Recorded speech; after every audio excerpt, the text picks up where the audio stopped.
뺑뺑뺑돌아서 이제 나라 걱정을 할 시간 여유가 생긴. 당도 걱정했다가 본인 스스로 걱정했다가 후보 걱정했다가 그죠? 이제 나라 걱정을 여유가 조금 생기셨죠, 당에도. 아, 그럼요. 네. 바른정당의 분위기가 뭐랄까요? 마치 대선 반쯤 이긴 당 같아요. 그렇지 않습니까? 하여튼 대선에서 하여튼 국민들께서 저희들한테 과분하게 사랑과 신뢰를 주셨다. 이게 저희들 생각이에요. 네, 민주당이야 분위기 좋은 게 너무 당연한 거기 챙겨놓고 보자면 다른 모든 정당 중에 바른정당에서 제일 긍정적인 뉴스가 많습니다. 네, 예. 으쌰으쌰 한다는 분위기. 예. 그리고 뭐 당이 막 젊어지려고 노력한다는 분위기. 예. 다른 당은 막 지금 싸우고 난리 났는데 그렇죠. 저희 당만 이렇게 일치단결해서 정말 잘해보자.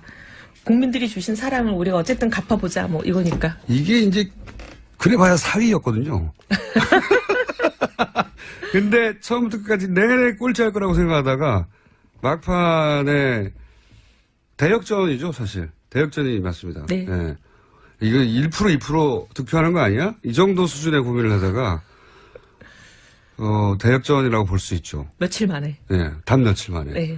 그러면서 국민들 관심도 높아졌고 잘한다는 응원도 생기고 네. 당신들이 합리적인 보수로 성장해줘야 되는 기대도 있고 뭐 젊은 층도 막 호응도 있고 신날 요소가 많아요, 그죠? 네, 그리고 또 더 감사한 것은 선거 끝나고 나서 다들 막 아쉬운 마음 그리고 다른 후보를 찍었는데 그거 너무 후회된다.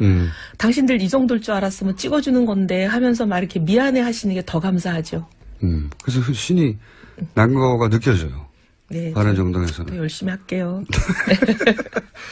자, 그러면은 몇 가지 오늘 이슈들이 있습니다. 이제 4대강 이야기도 좀 해야 되고, 그리고 노무현 추도식에 참석했던 뭐 이야기 잠깐 더 하고, 2주차예요, 2주차. 네. 참 2주인데 네. 오래된 것 같아요. 한 2년 된 것 같아요. 맞습니다. 네. 굉장히 오래된 것 같아요. 네. 2주차 평가도 한번 개인적인 관점에서 네. 개인적으로 이런 게 인상적이었다거나 지난 시간에 1주차 됐을 때 네. 그렇게 하셨잖아요. 겁날 정도로 잘하고 있다고. 근데 뭐 그때는 일주일이니까 2주면 좀 흥분도 좀 가라앉고 네? 조금 더 객관적으로 볼 수 있잖아요. 그래서 2주차에 개인적으로 보기에 가장 잘했던 것들. 전 또 여성이라서 특히 네. 그런지 과거 정부들은 보면은 여성 인사 배려한다 이런 굉장히 배려라는 말도 참 듣기에 거슬렸어요.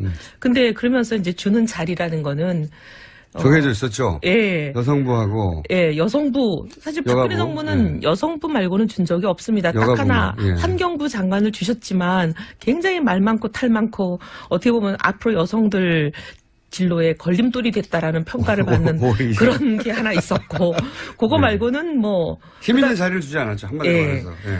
그런 상황이었었는데 지금 이번에는 보면은 청와대 수석 중에서 인사수석을 줬어요. 이거 막강한 자리입니다. 인사수석이라는 거는 이제 인사를 지면 다 지는 거잖아요. 인사가 막강한 많다고. 자리입니다. 가장 힘 있는 자리를 줬고 조용히 눈에 띄지 않지만 실제로 공직사회에서는 막강한 자리죠. 거기 다 줄 서죠. 네, 인사수석. 상당히 굉장히 놀랬어요. 그 다음에 또 보면은 조현옥 인사수석. 예, 기억하셔야 외무장관, 됩니다. 예. 외무장관 자리를 줬잖아요. 예, 힘 있는 자리죠. 외무장관. 아니, 지금 외무장관 여성 처음 나왔는데 굉장히 힘 있는 자리를 줬고, 이제 물론 보훈처장도 사실 네. 그쪽에서는 힘이 있는 거죠. 그래서 굉장히 그런 부분이 저는 기대를 갖게 해요. 그래서 숫자만 정말, 쓰는 게 아니라. 예, 정말 이 정부에서는 여성들이 상당히 길을 펴고 능력을 발휘할 수 있는 제대로 된 장이 펼쳐지겠구나 하는 그런 기대가 생기고. 저도 인사수석에 맨 처음 발표한 인사인데 인사수석 여성이 가는 걸 보고 인사수석 여성이던 적이 있었나 생각해보니까 없었어요. 처음이에요. 네, 없었어요. 이건 크게 주목받지 않고 있는데 없었어요. 그리고 이제 제가 여성이라서 조금 여성 자랑을 하면 연고주의, 혈연, 지연, 학연 이런 거에서 좀 자유롭잖아요. 그렇죠. 그래서 어떻게 보면 남자보다 훨씬 더. 훨씬 더 좀 그런 여성들이 보면 조금 개인주의적인 경향이 있기도 하지만 좋게 보면은 그게 이제 연고에서부터 자유로울 수 있는 거잖아요. 네. 그러면 인사를 그런 거에서부터 무관하게 굉장히 사람의 능력과 자질만으로 평가할 수 있는 그런 장점이 있습니다. 그런 부분을 대통령께서 혹시 좀 물론 발표도 그렇게 했죠. 여성 수석을 쓴 거는 그런 것을 감안한 거다 한 거니까 굉장히 인사에 대해서 상당히 기대가 됩니다. 그리고 뭐 또 인사가 굉장히 힘든 임명이었다고 봐요. 네. 통상적으로 하기 힘든. 예. 물론 능력이 있으니까 됐겠죠. 여성이어서가 아니라. 제가 근데 여성이어서 안 된다고 할 자리였을 수도 있는데 네. 그렇지 않았다는 거죠. 예. 제가 그리고 이거 송현옥 수석을 네. 정치하기 전에 잠깐 알았었어요. 근데 정치하고 나선 본 적이 없는 조현옥 분인데. 수석을요? 예, 네. 조현옥 수석. 예. 네. 이분을 정치하기 전에 잠깐 알았고 정치하고 나선 본 적이 없는 분이에요. 네. 근데 굉장히 이렇게 어떻게 보면 진보적인 진영에 계시는 분이잖아요. 네. 저는 보수 진영에 있는 사람이고. 근데 굉장히 진보 보수 가리지 않고 여성의 인재 발굴 이런 데 헌신적인 분이에요. 그렇군요. 언제 인터뷰 한번 해봐야 되겠습니다. 네. 아, 근데 진짜 훌륭한 분이에요. 어쨌든 첫 번째로는 여성 의원으로서 여성 인재를 쓰는 것이 그냥 요식이 아니라 숫자 채우기가 아니라 진짜 힘 있는 자리를 주는구나. 네. 이게 다가왔다. 예. 네. 그건 아직 특별히 이 대목을 지목했던 정치인이 있었나요? 없었던 것 같아요. 못 본 것 같으네요. 네. 그럼 본인이 처음으로 들어간 것으로 네. 해주시고 두 번째로 인상적이었던 건 어떤 거예요? 저는 어제 봉하마을이 좋았어요. 그건 왜 그렇습니까? 추도사가 참 이렇게 구절구절이 굉장히 가슴에 와 닿았기도 하지만 특별히 거의 마지막 부분에 네. 현역 대통령으로서는 오늘이 마지막이 오는 오겠다. 날이다. 네. 끝내고 나서 성공한 대통령으로 다시 찾아뵙겠다. 이 얘기는 이제 현역 대통령으로서는 이제 앞으로 안 오겠다는 그렇죠. 얘기잖아요. 추도식을 안 그래서 오겠다. 왜 이런 말씀을 하셨을까? 근데 제 해석은 문 대통령의 진짜 의중이 뭔지는 제가 물어보진 않았지만 근데 제 생각에는 이제 진보 보수 진영을 아우르는 어떻게 보면 뛰어넘는 5천만 국민의 대통령이 되겠다 이런 의미가 아닐까 생각하고 저는 굉장히 좋게 들었어요. 그 말씀을. 그래서 꼭 성공한 대통령으로 되돌아오겠다. 이런 다짐인 거죠. 네. 그전엔 내가 여기 안 와. 네. 네. 굉장히 비장한 다짐이었는데 많은 사람들이 그 얘기를 하더라고요. 가슴에 와 닿았어요. 그런 얘기가. 사실 어떻게 보면 박근혜 대통령도 100% 대한민국이 공약이었거든요. 맞아요. 모든 그 대통령. 100% 대한민국이라는 단어를 제가 쓰는 걸 권했을 때 본인이 그 좋은 말이다라고 하고 택하긴 택하셨는데 사실 100% 대한민국이 되도록 굉장히 노력해 주셨으면 좋았는데 좀 그런 모습을 못 봤어요. 굉장히 아쉬웠는데. 예, 아쉬웠는데 진짜 이제 정말 대통령이 되시기 전에는 진보 진영의 후보일 수는 있지만 대통령이 되시고 나면 대한민국의 대통령이지 진보 진영의 대통령은 아니잖아요. 그러니 저는 정말 진보 보수 뛰어넘는 대한민국의 대통령이 되셨으면 진짜 좋겠어요. 그게 두 번째로 인상적이셨고 2주차 이제 총합에서 베스트 3. 네. 세 번째 정도 얘기하셔야 이게. 예, 그런가요? 한 6개 얘기하셔도 되는데요. 3개만 얘기하죠 그냥. 소통하고 하여튼 시민들, 국민들 누구나 지금 소통하시는 거잖아요. 그리고 연차를 쓰고 내려가시면 연차를 쓰고 대통령 연차 있는 거 처음 알았다는 분이 대부분이에요. 나 그것도 굉장히 신선하게 보였어요. 굳이 이제 1년에 한 번 정도 연차는 써야 된다. 이런 걸 어떻게 보면 의식적으로 보여주시는 거잖아요. 그냥 내려가도 아무 말도 안 하는데 누구도. 근데 이제 사실 연차를 쓰고 갔다. 그리고 연차를 쓰고 내려가면 그냥 조용히 쉬면 될 텐데 그것도 아니면서 실제 공식적인 일정은 수행한 거거든요. 시민들도 그렇죠. 만나고 소통하고 대통령으로서 할 일은 다 한 것 같은데 연차라는 걸 쓰고 또 내려가고 소통하고 그리고 사람들하고 이렇게 소탈하게 커뮤니케이션 하는 게 좋아 보였어요. 그리고 그냥 그 5.18에서 그 아버지가 자기가 출산하는 거 보러 오시다가 태어나는 거 보러 오시다가 사망한 유족이 있었잖아요. 그분을 이렇게 한 20m 쫓아갔다고 뉴스에는 그렇게 돼 있던데 쫓아가서 이렇게 안아주시는 거. 화면도 보셨어요, 한번? 저희는 화면은 잘 못 보고 맨날 핸드폰 뉴스로 보기 때문에. 네. 하여튼 그런 전반적인 게 이제 사람들이 대통령을 멀리 느끼지 않고 가깝게 느끼게 하는 요소인 것 같고 그게 이제 어디 한 군데만 있는 게 아니라 여러 군데에서 드러나는 게 좋은 것 같아요. 네. 그렇게 한 2주 정도 겪어보시니까 걱정 안 되십니까? 되죠. 저렇게 너무 잘하면 안 되는데. 그래서, 근데 사실은 이런 생각은 해요. 진보냐 보수냐 그걸 너무 따지기보다는 대한민국을 위해서 좋은 대통령이 되면 되고 꼭 뭐 진보에서 대통령이 나와야 된다. 그런 생각을 진보 진영도 버리고 보수에서 대통령이 나와야 된다. 이런 생각을 보수 진영도 버리는 그런 나라면 더 좋지 않을까. 그러면 당이 하나만 있어야 되죠. 여하간 전반적으로 2주차는 하여튼 1주차 마찬가지로 좋게 평가하시는 네. 거고, 네, 종합적으로. 자, 그러면 좀 까칠한 이야기들을 이제 시작해볼까요? 네. 4대강 있잖아요, 4대강. 네. 4대강에 대해서는 박근혜 전 대통령이 이제 2007년이요, 그쵸. 그때부터도 계속 비판적으로. 사실 4대강이라기보다 처음 2007년엔 대운하였죠. 대운하였죠. 그때는 4대강이 아니고 네. 대운하였는데. 나중엔 변장 대운하라고. 예, 근데 그랬었죠. 그때 2007년에 이 대운하 안 된다라고 거의 매일 기자회견 했던 사람이 저였어요. 그러니까요. 네. 유승민, 이혜원이 맨날 기자회견 한다고 그 MB 대통령이 무지하게 불편해 하셨어요. 그러든지 결국 했고요. 네. 근데 지금 이제 문재인 대통령이 대운하 감사 다시 한번 해볼 필요가 있다. 근데 이명박 대통령 측에서는 무슨 소리냐. 다 끝났는데. 그리고 뭐 감옥 보내자는 얘기냐부터 시작해가지고 반발이 있어요. 실제. 근데 어제 저희 방송 노회찬 의원이 나와가지고 그 4대강을 감사를 그렇게 제대로 못한 것은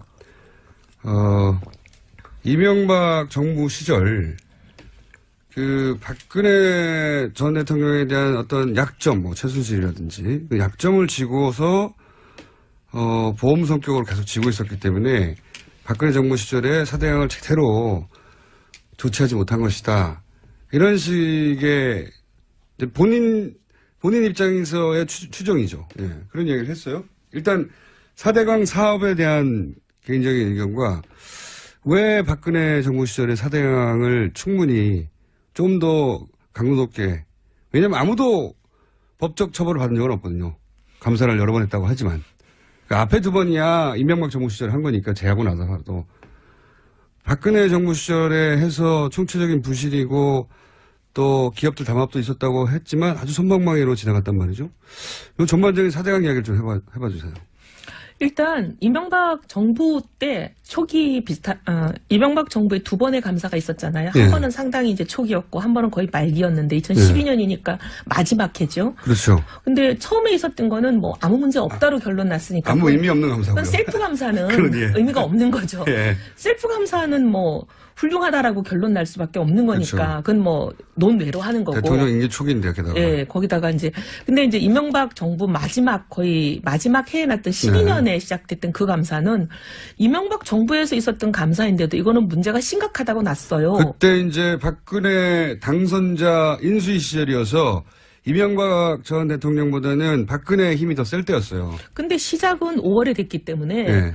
마지막 결론만 그때 났던 거지 감사의 모든 그 과정은 이명박 대통령님이 계실 때 거의 모든 게 다 진행이 됐고 마지막 껍데기만 씌울 때가 이제 인수위 시절이었던 거죠.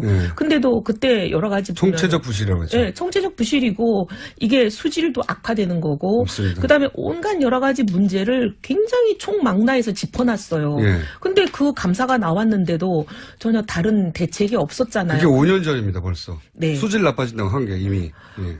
그리고 이제 박근혜 정부가 탄생하고 2013년에 있었던 감사는 다른 시각에서 보는 감사였어요. 담합이 있었냐 없었냐. 네. 그다음에 이 비용이 적절했냐 안 했냐.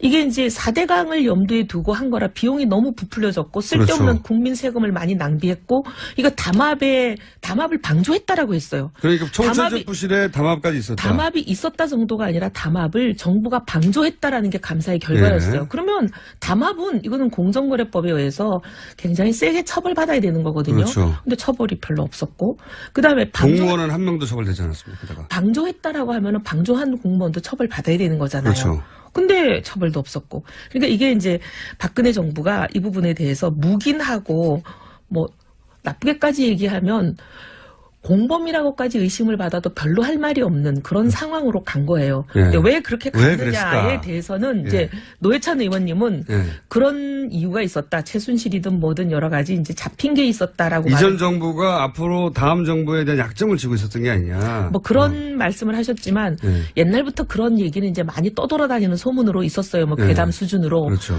제가 뭐 본 건 아니니까 저도 뭐 그 부분에 대해서 확실히 말할 수는 없지만 무슨 괴담을 들으셨나요? 제가 못 오. 들은 괴담을 들으신 것 같아가지고. 2007년 이후에 예. 2010년쯤이었나요? 예. 여러 가지 이제 제가 연도는 정확하게 기억이 안 나는데 박근혜 당시 의원과 이명박 대통령과 청와대 단독 회동이 있었어요. 그랬죠. 예. 예. 거기에서 이제 후계에 대한 미략이 있지 않았느냐. 아, 그런 얘기 나왔었죠, 언론에서도. 그러면서 그때 여러 가지 두 분 간에 서로 주고받고가 이루어지지 않았냐. 바터가. 아, 뭐 이런 예. 얘기가 굉장히 많았었죠. 내가 당신이 대통령인 차기가 되더라도 이런 거는 보여주고 그럼 나는 이런 거를 봐주겠다 뭐 이런 식의. 이제 통상 그런 경우에는 이제 그때 그런 일이 있었다고 제가 뭐 보지 않은 걸 말할 수는 없지만 예. 통상 정치인 간에 그런 이제 만약에 뭐 미략이 있다면 예. 하는 거는 나는 당신을 밀어주고 당신은 나를 보장해주고 주로 그렇죠. 이런 거잖아요. 보통은 그렇죠. 네. 예. 그러니까 그렇지 않았을까 하는 추정들이 있었고. 추정들이 있었던 거죠. 그리고 한동안 그런 이야기가 돌아다녔었죠. 네, 예. 많았죠. 왜냐하면은 두 분이 만나고 나서 딱히 무슨 대단한 무슨 이야기가 왔는지 보도된 적도 없고. 그때. 근데 그래서 보면 사실 이명박 정부에서 있었던 소위 사자방이라는 거, 예. 사대강, 자원외교, 그다음에 예. 방산비리 이게 수사는 했지만 뭐 하나 처벌받은 게 제대로 없잖아요. 맞습니다. 거기 자원외교도 보세요. 수백억을 국민 세금을 날린 거잖아요. 수조요, 수조. 네. 근데 예. 누가 처벌을 받았어요? 없어요. 무죄 났잖아요. 기억나는 게 없어요, 예. 사실은. 뭐 다이아몬드 강사 막 어떻게 하다가 조용히 사라지고. 근데 그 뭐 무슨 공사, 무슨 공사 사장님들 1심에서 다 무죄 났어요. 맞습니다. 1심에서부터 무죄가 나면 끝나는 거죠. 제가 보기에는 거의 이건 면죄부를 주기 위한 절차가 아니었나 싶을 정도로. 그런 정도로 이제 네. 한번 수사한 거는 뚜껑 덮어버렸으면 다시 그러니까 뚜껑 안 연다. 근데 지금 일사부재리. 이제 네. 모 당에서 얘기하는 것도 이미 다 조사하고 아무 문제 없는 걸로 끝났는데 다시 여는 거는 정치보복이다 이러잖아요. 거꾸로 저는 그런 생각이 들어요. 그러니까 좀 중장기적인 관점에서 보자면 그러니까 권력을 한번 쥐었다가 권력을 이제 그 임기가 끝난 그 경험을 가지고 있는 세력이잖아요. 이명박 전 대통령과 그 주변 인물들이. 그러니까 차라리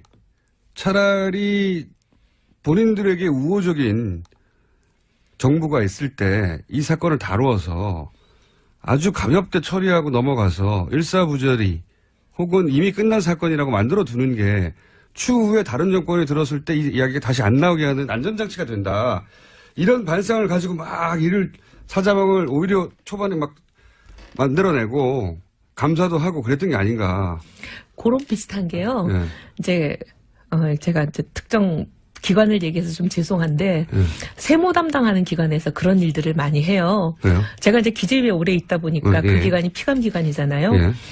뭔가 누구를 봐주고 싶으면 예. 한번 조사를 했다가 조사가 종료된 사건에 대해서는 다시 재조사를 불가능하게 딱 규정을 만들어 놓고 어허. 예를 들면 A라는 기업을 봐주고 싶어요. 예. 그럼 A라는 기업을 그냥 세무조사를 합니다. 예. 해가지고 별 혐의 없네 하고 딱 혹은 종결을 해요. 아주 약한 것들까지 예. 잡아내고. 혐의 없네 하고 이제 종결을 해버리면 그걸 다시 재조사할 수 없게 돼 있어요. 아. 근데 그런 규정이 있어서 예. 제가 그 규정을 고치긴 했어요. 그렇죠. 지금은 이제 그렇게 못해요. 본인 근데 잘한 과거에는 거 이렇게. 아주 수십 년 동안 그런 관행을 가지고 그러니까요. 그걸 많이 활용했죠. 그래서 저는 그 일련의 과정들을 지켜보면서 그런 생각을 계속 했거든요. 사자방이 한때 화제가 된 적이 있었어요, 실제. 박근혜 정부 초기에. 그리고 사대강도 역시 잡는구나. 이런 기대치가 있었거든요. 네. 그런데 그런 걸 쑥 다루는 척 하다가 쑥 사라졌어요. 어느 누구 하나 처벌받지 않고 기업들도 아주 약한 정도의 벌금. 방산비리만 하더라도 번개 사업이라고 한때 유명했던 이명박 정부에서 추진됐다고 이게 막 비리가 있네 없네 시끄럽던 거 쑥 들어가고 아무 말도 없잖아요. 그러니까요. 그래가지고 그 떠들썩할 줄, 이제 박근혜 정부 초기에 이건 떠들썩한 사건들을 제대로 짚는구나 했던 게 정권 초기였어요. 박근혜 정부에. 그런데 그게 다 끝나고 덮어졌고 지금 이제 문재인 정부에서 4대강에 대해서 정책 감사를 하자고 해도 이게 정치적 보복이다. 다 끝난 사건을 왜 감사 3번이나 했는데 감사를 3번 했지만 문제 있다고 결론 난 감사였는데 그게 문제 없다고 결론 난 감사가 아니잖아요. 그러니까요. 근데 마치 국민들이 들으면 정말 아무 문제 없는 걸로 결론 난 감사를 오해하시겠어요. 그게 이제 가짜뉴스가 되게 제일 좋은 네. 소재죠. 네. 정치적 논지도 있지 않습니까? 근거도 3번 했다. 재판도 받았다. 뭘 또 하느냐. 이건 보복이다. 이렇게 몰고 갈 수 있는 거죠. 근데 저는 그런 것 같아요. 어쨌든 문제가 있는 거는 다시 재조사를 해서 문제가 있으면 문제가 있는 대로 문제 있는 사람들을 처벌을 해야 다시는 그런 일이 안 일어나거든요. 당연히 그렇죠. 그게 진보에 속한 사람이든 보수에 속한 사람이든 그것 따져서 예를 들면 상대 진영이라서 건드리질 못하고 다 덮어주고 넘어가면 언제 대한민국의 정의는 세우며 이런 일을 근절을 하겠습니까? 자꾸 봐주고 덮어주다 보니까 이게 끊임없이 되풀이 되는 거 아니에요? 바른정당은 네. 이런 사안에 대해서는 예를 들어 4대강 같은 경우에 엄격하게 재조사해야 된다고. 저희는 4대강이든 뭐든 진보 진영의 잘못이든 보수 진영의 잘못이든 그거하고 무관하게 누구의 잘못이든 잘못은 찾아내서 다시는 재발되지 않게 만들자. 이게 저희들 생각이에요. 알겠습니다. 자, 그런데 이제 바른정당에도 소위 친이계라고 분류할 수 있는 분들 좀 있지 않습니까? 그분이 그때 당시 특임 장관을 해서 그런 발언을 하셨어요. 그래서 저희가 좀 속상해요. 왜냐하면 그분이 지금 현재 우리가 지도부가 없다 보니까 혼자 지도부셔가지고 네. 자꾸 발언하는 게 바른정당의 공식 입장처럼 나가가지고 네. 그래서 빨리 지도부를 뽑아야. 주 그분이시죠? 네. 네. 그래서 지금 저희가 막 속상해하고 있어요. 짧게 시간이 거의 다 돼가지고. 네. 당대표 누구누구 나왔습니까? 몇 분이 나온다고. 젊은 분들이더라고요. 네네. 대부분 뭐. 의원님 나가십니까? 저 고민해 보겠다고 제가 주변에 자꾸 압박하시는 분들한테 답을 하고 있어요. 고민하시는군요. 네. 당대표 그럼 되시면 여기 안 나오는 거예요? 그거야 뭐 될지 안 될지도 모르는데 먼저 그런 얘기 할 필요는 없죠 뭐. 되면 안 나올 수도 있다는 얘기구나. 그럼 떨어지길 기대하고요. 그리고 지난 시간에 김무성 대표 네. 이번 바른정당 내에서 이번 대선을 치르면서 가장 정치적 타격을 입은 분이 김무성 전 대표 아니냐고 말씀드렸는데 제가 바른정당 분들 몇 분하고 얘기해봤더니 다들 비슷하게 동의하더라고요. 근데 제가 이런 질문을 드린 이유 중에 하나는 오늘 갑자기 인터넷상에 검색어로 노룩 패스라고 가방. 예, 입국하면서 뭡니까 저 가방을 네. 그 캐리어를 수행원에게. 예, 보지도 않고 던졌다고. 예, 굉장한 패스 감각이라고. 그 실검 1위 했다고 제가 듣긴 했습니다. 컬링인가요? 미스터 컬링? 뺑뺑뺑 돌아서 이제 나라 걱정을 할 시간 여유가 생긴. 당도 걱정했다가 본인 스스로 걱정했다가 후보 걱정했다가 그죠? 이제 나라 걱정을 여유가 조금 생기셨죠 당에도. 아 그럼요. 예.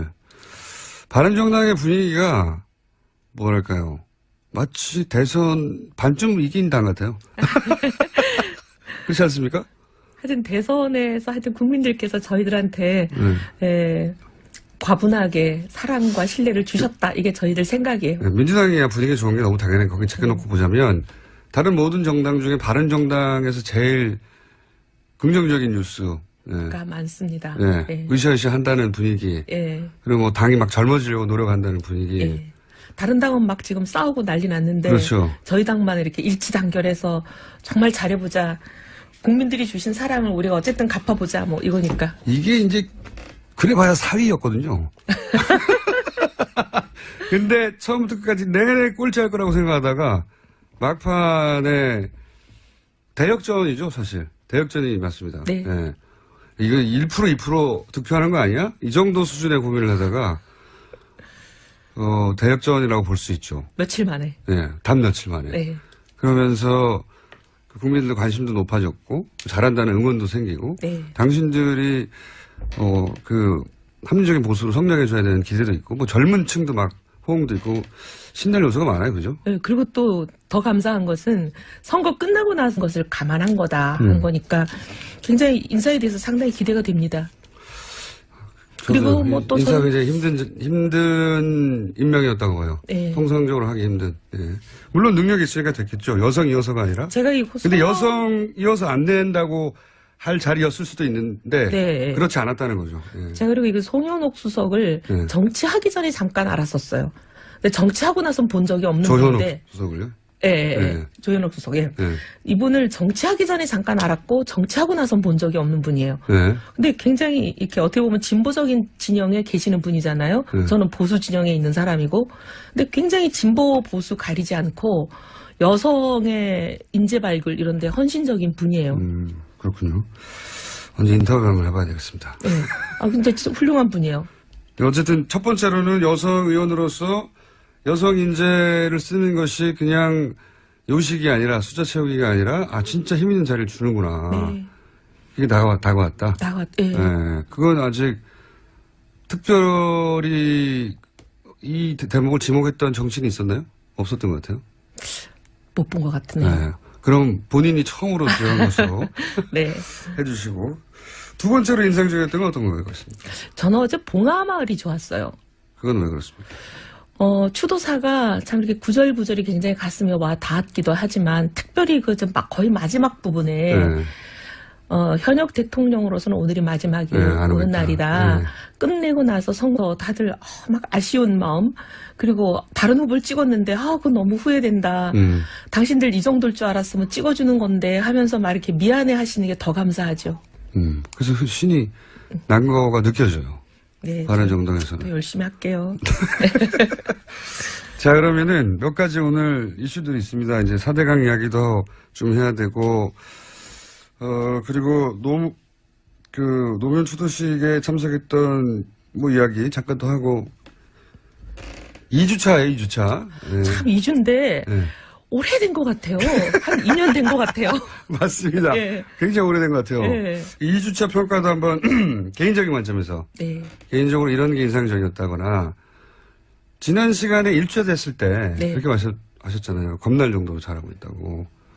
근데 그때는 일주일이니까, 2주면 좀 흥분도 좀 가라앉고, 네? 조금 더 객관적으로 볼 수 있잖아요. 그래서 2주차에 개인적으로 보기에 가장 잘했던 것들. 전 또 여성이라서 특히 네. 그런지 과거 정부들은 보면은 여성 인사 배려한다 이런 굉장히 배려라는 말도 참 듣기에 거슬렸어요. 근데 그러면서 이제 주는 자리라는 거는 정해져 있었죠. 예. 여성부하고. 예, 여성부. 사실 박근혜 여가부? 정부는 예. 여성부 말고는 준 적이 없습니다. 딱 여가부는, 하나 예. 환경부 장관을 주셨지만 굉장히 말 많고 탈 많고 어떻게 보면 앞으로 여성들 진로에 걸림돌이 됐다라는 평가를 받는 오히려. 그런 게 하나 있었고 그거 네. 말고는 힘 있는 자리를 주지 않았죠. 한마디. 동안 대통령으로 다시 찾아뵙겠다. 이 얘기는 이제 현역 대통령으로서는 이제 앞으로 안 오겠다는 그렇죠. 얘기잖아요. 추도식을 안 그래서 오겠다. 왜 이런 말씀을 하셨을까? 근데 제 해석은 문 대통령의 진짜 의중이 뭔지는 제가 물어보지는 않았지만 예. 근데 제 생각에는 이제 진보 보수 진영을 아우르는 어떻게 보면 뛰어넘는 5천만 국민의 대통령이 되겠다 이런 의미가 아닐까 생각하고 그런 저는 굉장히 의미겠죠. 좋게 들었어요. 예. 그 말씀을. 그래서 꼭 성공한 대통령으로 되돌아오겠다. 이런 다짐인 거죠. 네. 그전엔 내가 여기 안 와. 네. 네. 굉장히 비장한 다짐이었는데 많은 사람들이 그 얘기를 하더라고요. 그 가슴에 와 닿았어요. 그런 얘기가.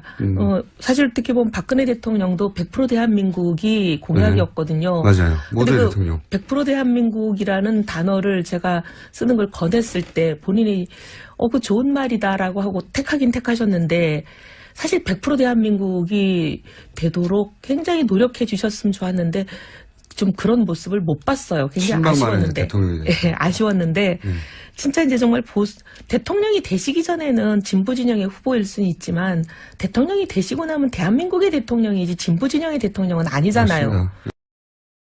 그러니 저는 정말 진보 보수 뛰어넘는 대한민국의 대통령이 되셨으면 진짜 좋겠어요. 그게 두 번째로 인상적이셨고 2주차 네. 이제 총합에서 베스트 3. 네. 세 번째 정도 얘기하셔야 이게. 예, 그런가요? 한 6개 얘기하셔도 되는데요. 3개만 얘기하죠 그냥. 소통하고 네. 그런 상황이었었는데 지금 이번에는 보면은 청와대 수석 중에서도 인사수석을 줬어요. 이게 막강한 자리입니다. 인사수석이라는 거는 이제 인사를 지면 다 지는 거잖아요. 인사가 막강한 많다고. 자리입니다. 가장 힘 있는 자리를 줬고. 조용히 눈에 띄지 않지만 실제로 공직사회에서는 막강한 자리죠. 거기 다 줄 서죠. 네. 상당히 굉장히 놀랬어요. 그다음에 또 보면은 조현옥 인사수석. 예, 기억하셔야 외무장관, 됩니다. 예. 외무장관 자리를 줬잖아요. 예, 힘든 자리죠. 외무장관. 아니, 지금 외무장관 여성 처음 나왔는데 굉장히 힘 있는 자리를 줬고, 이제 물론 보훈처장도 사실 예. 그쪽에서는 힘이 있는 거죠. 그래서 굉장히 그런 부분이 저는 기대를 갖게 해요. 그래서 야, 숫자만 정말, 채우는 게 아니라. 예, 정말 이 정부에서는 여성들이 상당히 길을 펴고 능력을 발휘할 수 있는 제대로 된 장이 펼쳐지겠구나 하는 그런 기대가 생기고. 저도 인사수석에 이렇게 맨 처음 발표한 인사인데 인사수석 여성이 가는 걸 보고 인사수석 여성이 이런 적이 있었나 생각해보니까 없었어요. 처음이에요. 네, 없었어요. 이건 크게 주목받지 않고 있는데 없었어요. 그리고 이제 제가 여성이라서 조금 여성 자랑을 하면 연고주의, 혈연, 지연, 학연 이런 거에서 좀 자유롭잖아요. 그렇죠. 그래서 어떻게 보면 남자보다 훨씬 더. 훨씬 더 좀 그런 여성들이 보면 조금 개인주의적인 경향이 있기도 하지만 좋게 보면은 그게 이제 연고에서부터 자유로울 수 있는 거잖아요. 네. 그러면 인사를 그런 거에서부터 무관하게 굉장히 사람의 능력과 자질만으로 평가할 수 있는 그런 장점이 있습니다. 그런 부분을 대통령께서 혹시 좀 물론 발표도 그렇게 했죠. 여성 수석을 쓴 거는 그런